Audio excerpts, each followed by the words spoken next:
I tasted metal and blood. The alley stank of piss and betrayal. I couldn't move, not yet. Every breath scraped my lungs like broken glass. I stayed still, eyes half closed, pretending to die. Footsteps, voices. His first.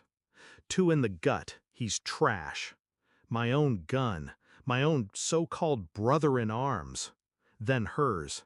Did you get him?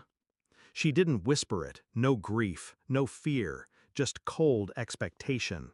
And that was the moment I stopped bleeding. Emotionally, at least. They thought I was done.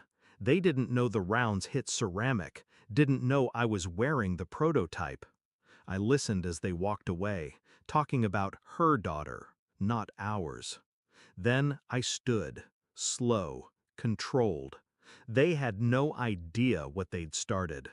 6 months ago, I started noticing gaps, receipts from places I'd never been, locked phone screens, her distance growing like a crack in glass, too thin to panic over, at first. I'd blamed the PTSD, told myself I was overthinking, paranoid. We all carry ghosts. Some scream louder than others. But she started dressing like she did before we were married, said it was for confidence. She stopped looking me in the eye during breakfast, stopped laughing at my daughter's jokes. Her daughter. That's what her ex had called her once, before I stepped in, before I took the rule he abandoned. Now I realized he hadn't left.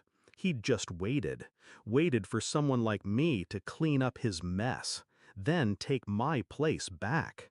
I didn't confront her. You don't tip your hand until the kill is clean. Instead, I got methodical. Hired a forensic tech, quiet, discreet. He pulled deleted messages from her phone, thousands of them, some explicit, some worse, emotional, intimate, old. She'd never let him go. And he had military clearance, discharged after dishonorable behavior, but still had contacts, still had access. They'd used my own security system against me, looped cameras, tracked my routine. She had given him the code to the gun safe, the safe I'd installed to protect her. I checked the school logs. Her daughter had started missing days, always when I was away. I called the school, said I was a private investigator. They gave me the sign-out logs. He'd been picking her up, with her permission. My stomach burned in a way no bullet ever could. But I said nothing. I just waited. The final file came 3 days after the alley.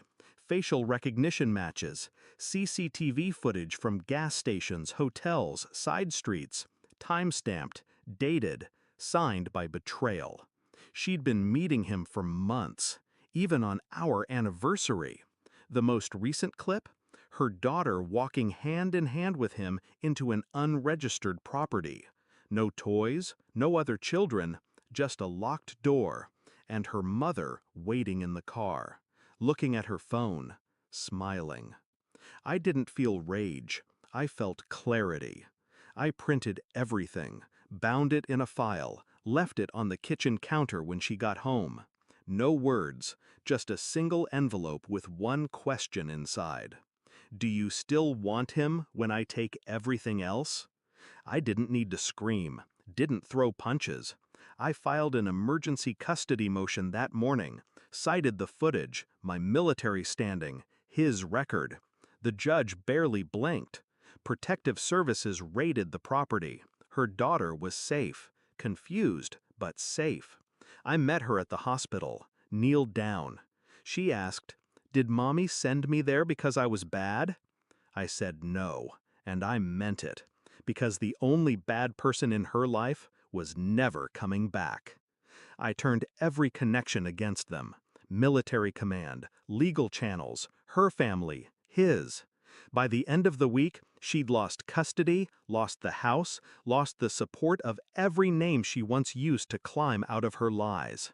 They didn't see the trap until the walls collapsed, and I was already gone. I moved far enough to breathe. The daughter I raised still calls me dad. Because blood doesn't define love, loyalty does. My ex-wife called once, left a voicemail I didn't listen to. She tried to sound broken, but manipulation doesn't work when there's no heart left to pull on. He went back to prison, not for shooting me, for what he did to the others before me. She claims she didn't know. She always claimed that. But silence is guilt when it comes from someone who once slept beside your soul. I look in the mirror sometimes and see the scar the bullet should have left, and I smile, because I survived her, and she'll never survive the truth I left behind. They used my own weapon to destroy me. I used their own choices to erase them.